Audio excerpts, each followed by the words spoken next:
Welcome to agriculture Baba classes. दोस्तों, आज के इस वीडियो में मैं आपसे UP triple S C PT के सिलेबस पार्ट 6 का सामान्य विज्ञान प्रारंभिक भौतिक विज्ञान के वन लाइनर क्वेश्चन को आपको बताऊंगा। न्यूटन के प्रथम नियम के अनुसार प्रत्येक वस्तु अपनी स्थिति को बनाए रखना चाहती है। न्यूटन ने अपनी पुस्तक प्रिंसिपिया में गुरुत्वाकर्षण का नियम दिया था। रेखित संवेग संरक्षण निकल कर आता है न्यूटन के द्वितीय एवं तृतीय नियम दोनों के योग से। जड़त्व के कारण ही पिंड अपनी अवस्था परिवर्तन का विरोध करता है। आवेग बराबर बल गुणे समयांतराल बराबर संवेग परिवर्तन। किसी वस्तु या पिंड में उसकी गति या वेग के कारण कार्य करने की क्षमता को गतिज ऊर्जा कहते हैं। जैसे बंदूक से दागी गई गोली, तोप से छोड़े गए गोले, चलते हुए वाहन में तथा घूमते हुए लट्टू में उत्पन्न ऊर्जा। क्रिया एवं प्रतिक्रिया एक ही वस्तु पर क्रिया करते हैं तो परिणामी बल शून्य होगा। गति का प्रथम नियम जड़त्व की व्याख्या करता है। वोल्ट मापी द्वारा विभवांतर नापा जाता है। तरंगदैर्घ्य का मात्रक एंगस्ट्रॉम होता है। एनीमोमीटर का उपयोग पवन का वेग मापने के लिए किया जाता है।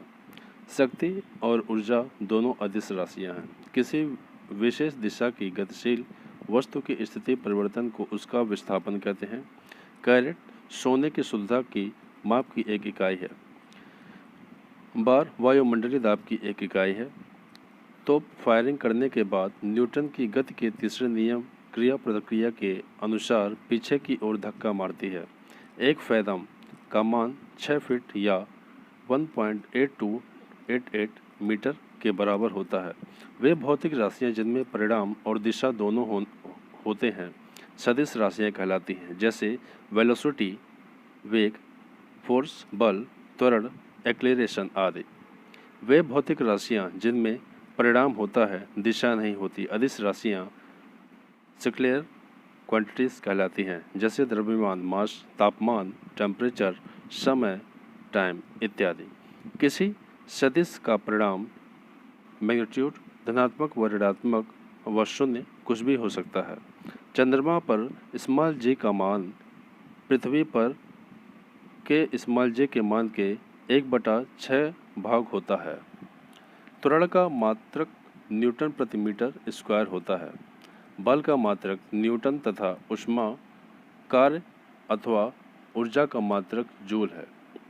साइकिल सवार किसी मोड़ पर घूमता है तो वह अभिकेंद्री बल सेंट्रल कैपिटल फोर्स से अपने भार को संतुलित कर लेता है। अभिकेंद्री बल की दिशा केंद्र की ओर होती है। अभिकेंद्री बल mv²/r के बराबर होता है, जहां पर कैपिटल M द्रव्यमान, v वेग, कैपिटल R त्रिज्या होता है। जड़त्व आघूर्ण का SI मात्रक किलोग्राम मीटर स्क्वायर होता है। वृत्ताकार मार्ग पर गतिशील कण को वृत्त के केंद्र से मिलाने वाली रेखा 1 सेकंड में जितने कोण से घूम जाती है उसे उस कण का कोणीय एंगुलर वेलोसिटी कहते हैं। किसी पिंड द्वारा किया गया कार्य बल गुणे बल की दिशा में विस्थापन होता है। जब किसी वस्तु में विशेष अवस्था पोजीशन के कारण कार्य करने की क्षमता आ जाती है तो उस स्थितिज ऊर्जा पोटेंशियल एनर्जी कहा जाता है। SI प्रणाली में कुल 7 मूल मात्रकों को रखा गया है, जिसमें metre, kilogram, second, kelvin, ampere तथा कैंडेला व मोल आता है। विद्युत जनरेटर यांत्रिक ऊर्जा को वैद्युत ऊर्जा में परिवर्तित करके विद्युत उत्पन्न करते हैं। ये विद्युत चुंबकीय प्रेरण के सिद्धांत इलेक्ट्रोमैग्नेटिक इंडक्शन पर कार्य करते हैं। किसी घड़ी में लोलक की लंबाई बढ़ाए जाने पर आवर्तकाल बढ़ता है। स्प्रिंग को अपनी सामान्य लंबाई पर वापस लौटने के लिए लगने वाले बल को प्रत्यानयन बल इलास्टिक रिस्टोरिंग फोर्स कहते हैं। प्रत्यास्था इलेक्ट्रिसिटी किसी वस्तु के पदार्थ का वह गुण है जिसके कारण वस्तु किसी भी विरूपक बल डिफॉर्मिंग फोर्स के द्वारा उत्पन्न आकार अथवा आकृति के परिवर्तन को विरोध करती है। वेग परिवर्तन की दर को त्वरण कहते हैं। सीजीएस प्रणाली में इसकी इकाई सेंटीमीटर प्रति सेकंड स्क्वायर होती है। घनत्व वह भौतिक राशि है जिस पर मात्रा में वृद्धि पर कोई प्रभाव नहीं पड़ता। जड़त्व का नियम सर्वप्रथम गैलीलियो ने दिया था। कार्य करने की दर को शक्ति या सामर्थ्य कहते हैं। शक्ति बराबर कार्य बटा समय। तापमान थर्मामीटर से नापा जाता है। 100 डिग्री सेंटीग्रेड तापमान का मान 373 केल्विन होता है। दाब की एसआई इकाई पास्कल है। द्रवों में पृष्ठ तनाव का कारण अणुओं के मध्य ससंजक बल है। ससंजक बल वह आकर्षण बल है जो एक ही प्रकार के अणुओं के बीच कार्य करता है। पृष्ठ तनाव द्रव की वह प्रवृत्ति है जिससे द्रव अपना क्षेत्रफल न्यूनतम करने का प्रयास करता है। पानी से भरे गिलास के अंदर तैरते हुए बर्फ के टुकड़े के पिघल जाने पर जल का स्तर वही बना रहता है, क्योंकि बर्फ के टुकड़े द्वारा प्रतिस्थापित जल का आयतन बर्फ के द्रव के आयतन के रूप में के बराबर होता है। उत्प्लावी बल किसी वस्तु के द्वारा हटाए गए तरल के भार के बराबर होता है। यह सिद्धांत आर्किमिडीज ने दिया था। पिघलने पर सामान्यतया ठोस के आयतन में वृद्धि होती है, लेकिन बर्फ पिघलने पर सिकुड़ती है। यदि ठोस में कोई अशुद्धि विद्यमान है तो उसका गलनांक कम हो जाता है। पारा शीशे को नहीं भिगोता है क्योंकि इसका ससंजक बल आसंजक बल से अधिक होता है। जल में किसी डिटर्जेंट साबुन को मिलाने से पृष्ठ तनाव कम हो जाता है। संवहन कन्वेक्शन की प्रक्रिया में ऊष्मा का संचरण अणुओं के वास्तविक स्थानांतरण के द्वारा होता है। पानी की विशिष्ट ऊष्मा सर्वाधिक होती है। इसका मान 1 कैलोरी प्रति ग्राम डिग्री सेंटीग्रेड या 4186 जूल प्रति किलोग्राम सेंटीग्रेड होता है। किसी पदार्थ के 1 ग्राम का तापमान 1 डिग्री सेंटीग्रेड बढ़ाने के लिए आवश्यक ऊष्मा की मात्रा को उस पदार्थ की विशिष्ट ऊष्मा कहते हैं। संघनन वह क्रिया है जिसमें वाष्प द्रव में परिवर्तित होती है। ताप बढ़ाने पर प्रत्यास्थ मान घटते हैं, क्योंकि ताप बढ़ाने से पदार्थों की अवस्था में परिवर्तन हो जाता है। फ़ारेनहाइट पैमाने में शुद्ध जल का क्वथनांक 212 डिग्री फ़ारेनहाइट होता है। अत्यधिक शीत ऋतु में पहाड़ों पर पानी की पाइपलाइनें फट जाती हैं, क्योंकि पाइप में पानी जमने पर फैल जाता है। तड़ित की चमक उसकी गर्जन सुनाई देने से पहले, मतलब कि आकाशीय बिजली के गर्जने से पहले देखने में उसकी प्रकाश पहले आती है, क्योंकि प्रकाश की गति ध्वनि की गति से अधिक होती है। किसी दर्पण में परावर्तन के पश्चात तरंग आयाम में परिवर्तन होता है। तरंग का आयाम बदल जाता है। तरंग की आवृत्ति, तरंग दैर्ध्य व वेग में कोई परिवर्तन नहीं होता है। कंपन करता हुआ कोई पिंड अपनी माध्य स्थिति से अधिकतम जितना विस्थापित होता है उसे आयाम कहते हैं। एक कंपन पूरा करने में लगा समय आवर्तकाल कहा जाता है। एक आवर्तकाल में तरंग द्वारा चली गई दूरी को तरंगदैर्ध्य कहते हैं। 1 सेकंड में जितने कंपन होते हैं उसे आवृत्ति कहते हैं। अवतल दर्पण का प्रयोग दाढ़ी बनाने, गाड़ी के हेडलाइट एवं सर्च लाइट में, सोलर कुकर में तथा आँख, कान तथा नाक के डॉक्टर द्वारा प्रयोग में लाया जाता है। प्रकाश का तरंग दैर्ध्य वेवलेंथ द्वारा निश्चित किया जाता है।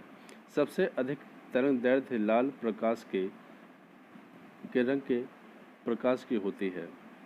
सबसे कम तरंग दैर्ध्य बैंगनी रंग के प्रकाश की होती है। अधिक तरंग दैर्ध्य के कारण लाल प्रकाश अधिक दूरी तक दिखाई पड़ता है, अतः सिग्नल लाल रंग के ही बनाए जाते हैं। विभिन्न स्थिति में उत्तल लेंस में प्रतिबिंब की लंबाई वस्तु की अपेक्षा छोटी, बराबर या बड़ी हो सकती है। अवतल लेंस में प्रतिबिंब की लंबाई सदैव ही वस्तु की अपेक्षा छोटी होती है।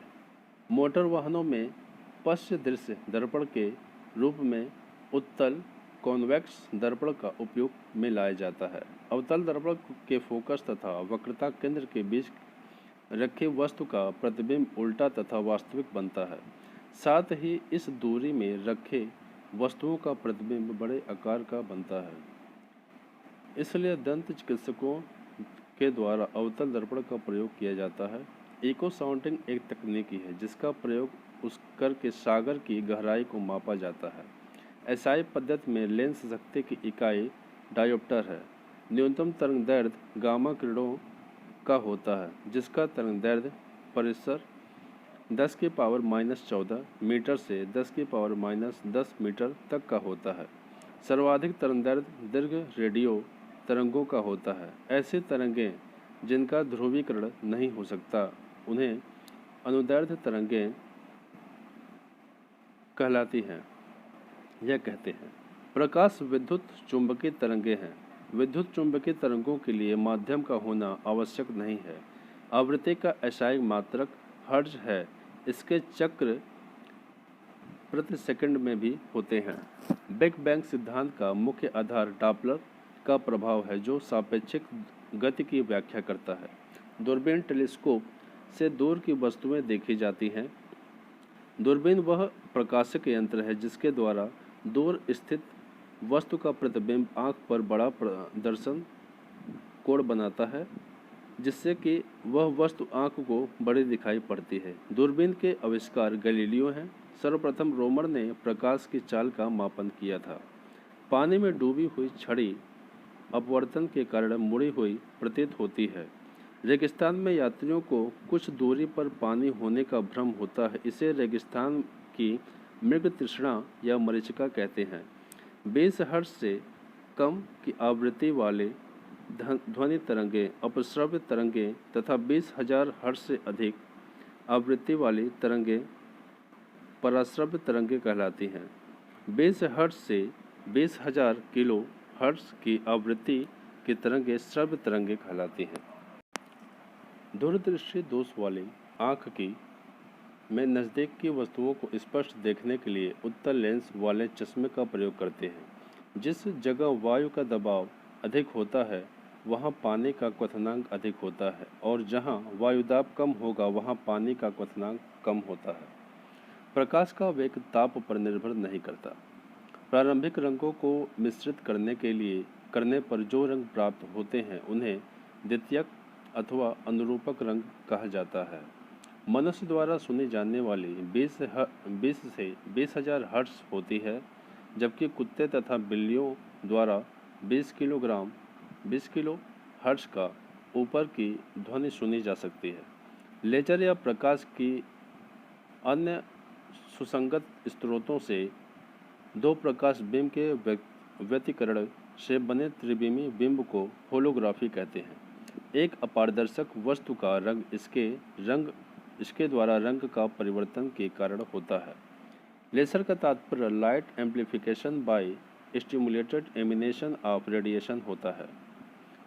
एक्स किरण का उपयोग टूटी हड्डियों की तस्वीर बनाने में किया जाता है।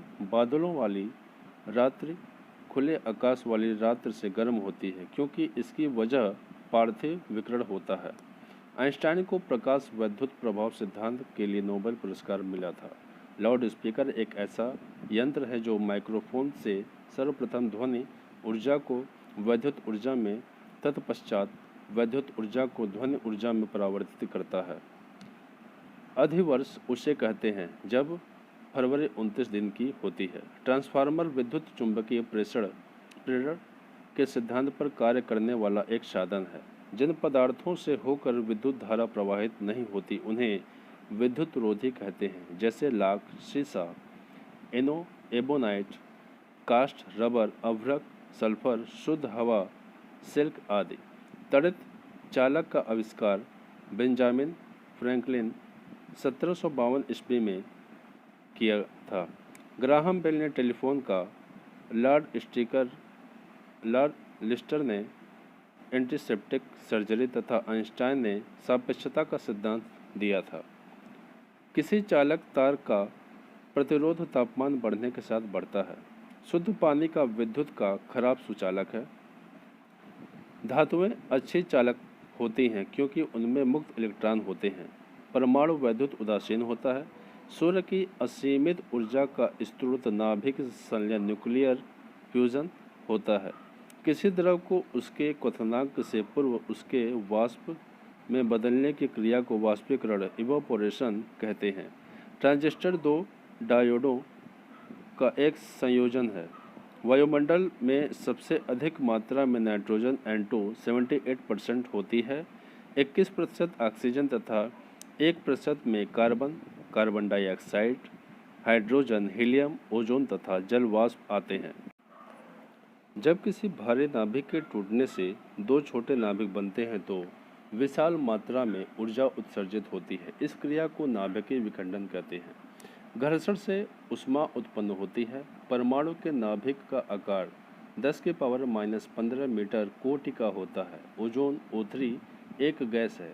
यह समुद्र की सतह से 60 किलोमीटर की ऊंचाई पर पाई जाती है। स्ट्रेटोस्फेयर समताप मंडल पृथ्वी से 18 से 20 किलोमीटर की ऊंचाई पर पाया जाता है।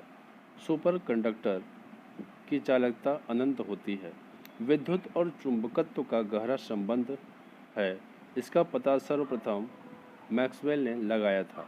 खाद्य ऊर्जा को हम कैलोरी इकाई में माप सकते हैं।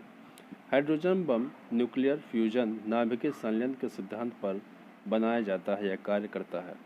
रैम का आशय रैंडम एक्सेस मेमोरी से होता है। एक बाइट में 8 बिट होते हैं। एक निबल में 4 बिट होते हैं। सिलिकॉन एक सेमी कंडक्टर है। इसका प्रयोग कंप्यूटर के चिप बनाने में किया जाता है। विद्युत ऊर्जा का प्राकृतिक स्रोत नहीं है। विद्युत ऊर्जा का प्राकृतिक स्रोत नहीं है, जबकि लकड़ी, कोयला व सूर्य ऊर्जा के प्राकृतिक स्रोत हैं। रमन प्रभाव की खोज के लिए 1930 में भौतिकी का नोबेल पुरस्कार सर चंद्रशेखर वेंकट रमन को प्रदान किया गया था। इस प्रभाव की खोज की तिथि 28 फरवरी को राष्ट्रीय विज्ञान दिवस के रूप में मनाया जाता है। रेडियो कार्बन 14 का प्रयोग किसी पदार्थ की आयु का निर्धारण करने में किया जाता है। वायु का प्रवाह उच्च वायु दाब से निम्न वायु दाब की दिशा में होता है। वॉशिंग मशीन की कार्यप्रणाली अपकेंद्रण के सिद्धांत पर आधारित है। 1614 ईस्वी में जॉन नेपियर ने लघु गणक की संकल्पना की थी। ऑक्सीजन की खोज 1774 ईस्वी में जोसेफ प्रिस्टले ने की थी। मानव निर्मित प्रथम उपग्रह स्पुतनिक फर्स्ट था। क्रोनोलॉजी विज्ञान की वह शाखा है जिसमें समय की अवधि का अध्ययन किया जाता है। डाल्टन में परमाणु सिद्धांत का प्रतिपादन किया। समुद्र की गहराई सामान्यतः फैदोमीटर से मापी जाती है। नॉटिकल मील समुद्री दूरी मापने की एक इकाई है। पृथ्वी के नज़दीक वायुमंडल की सबसे निचली परत क्षुब्ध मंडल होती है। प्रथम अंतरिक्ष यात्री यूरी गागरिन है, जो 12 अप्रैल 1961 को वोस्टोक स्पेस फ्लास्ट के अंतरिक्ष में गए और अंतरिक्ष में 1 घंटा 48 मिनट तक रहे।